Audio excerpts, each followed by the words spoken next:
হিটটা এক্সচেঞ্জ হবে রিয়েক্টর থেকে স্টিম জেনারেটরে এবং স্টিম জেনারেটর সেখানে স্টিম প্রডিউস করবে।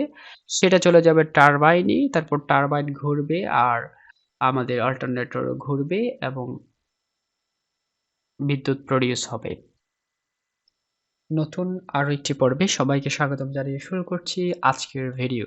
আজকের ভিডিওতে আমরা আলোচনা করার চেষ্টা করব হচ্ছে নিউক্লিয়ার পাওয়ার প্ল্যান্ট এবং নিউক্লিয়ার পাওয়ার প্ল্যান্টের যে স্কেমাটিক ডায়াগ্রাম আছে সেটা আপনার স্ক্রিনে দেখতে পাচ্ছেন এবং এটা আসলে কিভাবে কাজ করে তার সম্পূর্ণ একটা কনসেপ্ট আপনাদেরকে দেওয়ার চেষ্টা করব।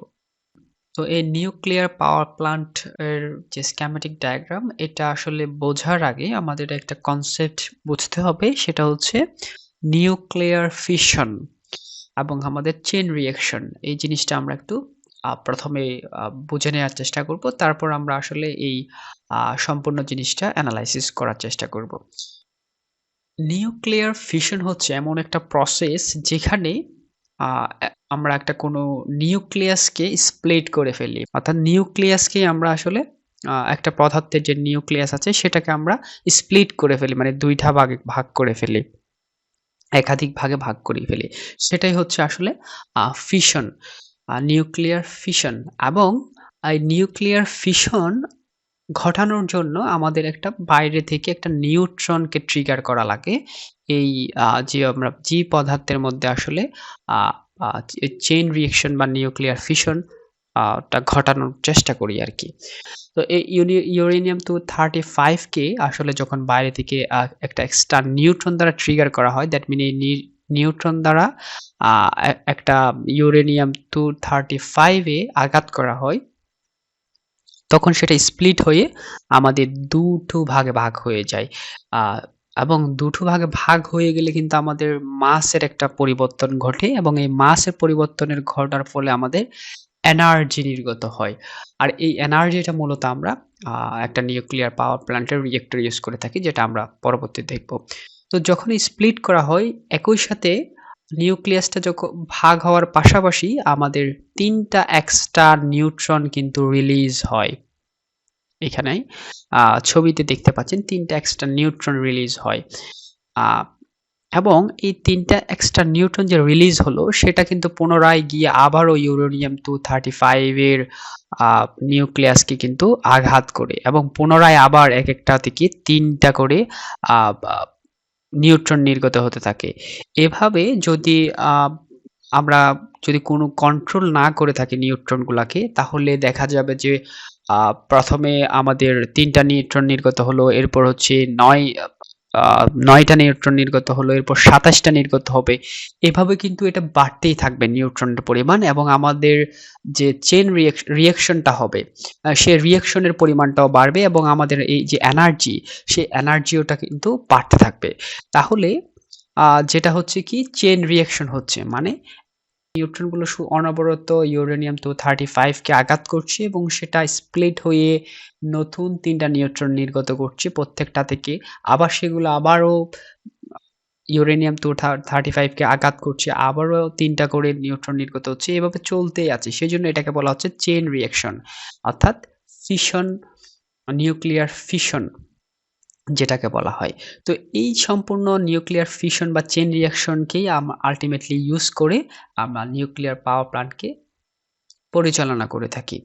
তো এখানে মেইন কনসেপ্টটা হচ্ছে আসলে এই যে মাসের যে পরিবর্তনটা হয় সেটার মাধ্যমে যে এনার্জি নির্গত হচ্ছে সেই এনার্জিটাকে আসলে কাজে লাগানো। তো এই ছিল হচ্ছে নিউক্লিয়ার ফিশন। এবার আমরা মূল আমাদের যে টপিকস সেটাতে চলে যাই।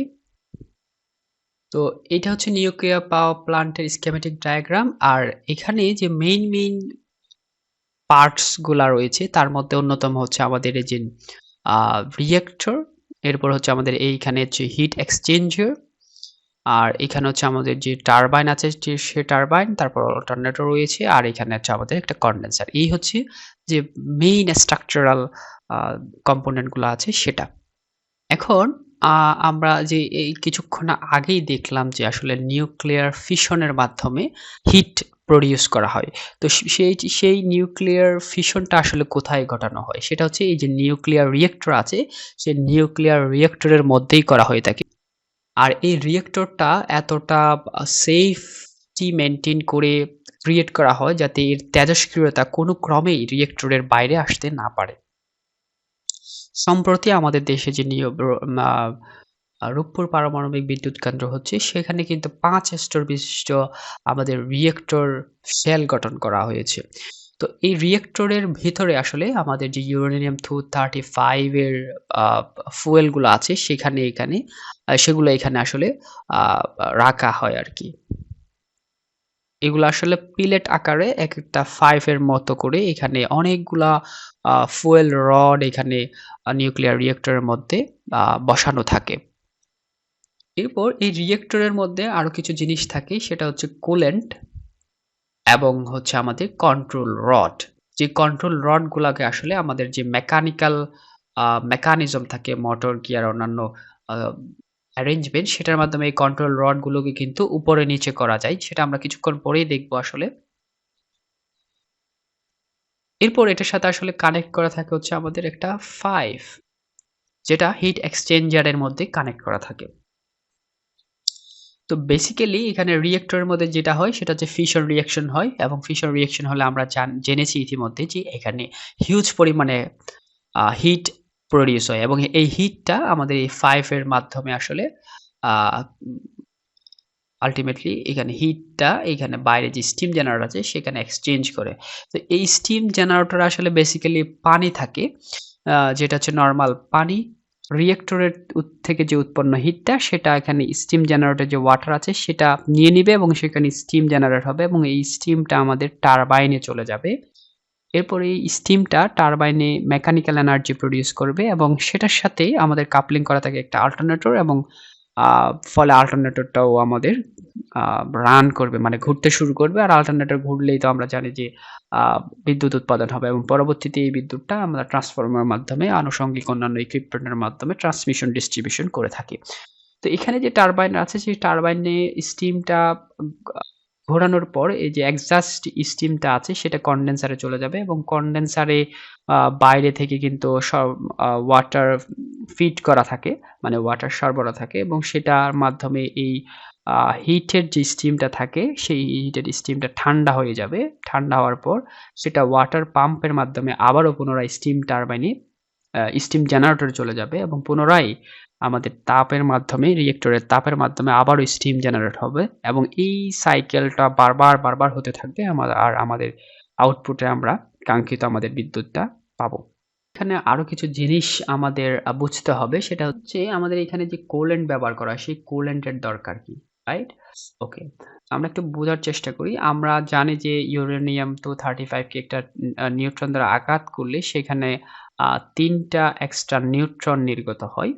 তো এই নিউট্রনগুলো যখন নির্গত হয় তখন এই নিউট্রনগুলোর স্পিড এতটাই বেশি থাকে যে পরবর্তীতে যখন আরেকটা ইউরেনিয়ামকে সেটা আঘাত করে সেটা কিন্তু পাস করে চলে যায়। মানে এত স্পিড থাকে সেই নিউট্রনগুলা ইউরেনিয়ামের মধ্যে না থেকে বা বিক্রিয়ার আগেই সেটা কিন্তু আ পাস করে চলে যায়।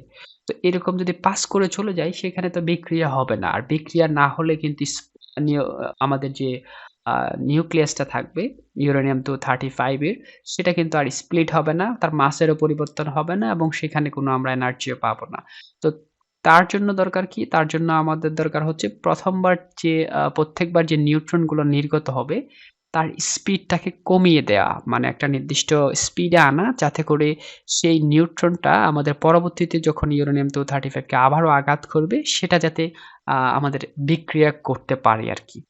তো কুল্যান্ট হিসেবে বেশিরভাগ ক্ষেত্রে পানিই ব্যবহার করা হয়ে থাকে যে হেভি ওয়াটার। তো এই কুল্যান্টটা আসলে ওই নিউট্রনটাকে প্রত্যেকবার যে নিউট্রন নির্গত হয় তার স্পিডটাকে কমিয়ে ফেলে এবং পরবর্তী আ চেইন রিঅ্যাকশন অর্থাৎ পরবর্তীতে আবারও ইউরেনিয়াম-235 এর সাথে বিক্রিয়া করার জন্য সাহায্য করে। এই হচ্ছে কুল্যান্টের কাজ। এরপর হচ্ছে কন্ট্রোল রড।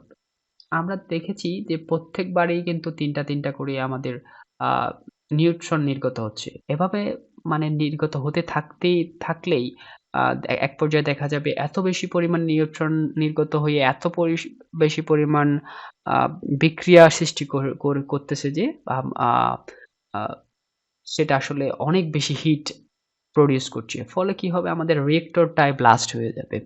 তো সেটা আসলে কন্ট্রোল করা দরকার। অর্থাৎ যে নিউট্রন আছে সে নিউট্রনের সংখ্যা আসলে কম বেশি করার জন্য আসলে কন্ট্রোল রড গুলা ব্যবহার করা হয়ে থাকে। অর্থাৎ কন্ট্রোল রড গুলা এমন পদার্থের হয়ে থাকে উম সেটা আসলে আমাদের নিউট্রন গুলাকে শোষণ করতে পারে। মানে আ শোষণ করে নিয়ে নিতে পারে আরকি।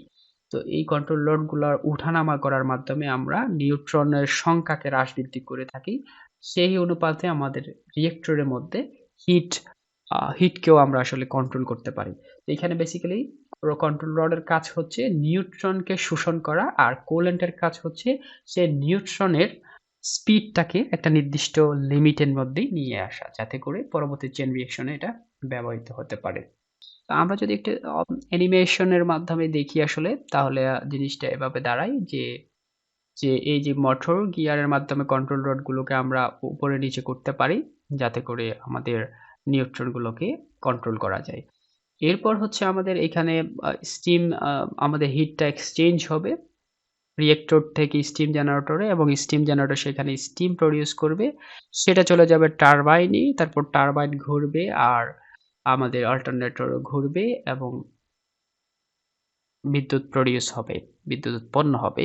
এরপর বাকি স্টিমটা এক্সহস্ট স্টিমটা কনডেন্সার হয়ে পুনরায় ঠান্ডা হয়ে স্টিম জেনারেটরে চলে যাবে। এভাবে সম্পূর্ণ সাইকেলটা বারবার রিপিট হতে থাকে। আর আমাদের আউটপুটে আমরা কাঙ্ক্ষিত বিদ্যুৎ শক্তি পেয়ে থাকি। তো এই ছিল আজকের পর্বে নিউক্লিয়ার পাওয়ার প্ল্যান্ট সম্পর্কে কিছু ধারণা। আশা করছি আপনাদের ভিডিওটি ভালো লেগেছে। পরবর্তী ভিডিও দেখার আমন্ত্রণ জানিয়ে এই পর্বে এখানেই শেষ করছি। ধন্যবাদ সবাইকে।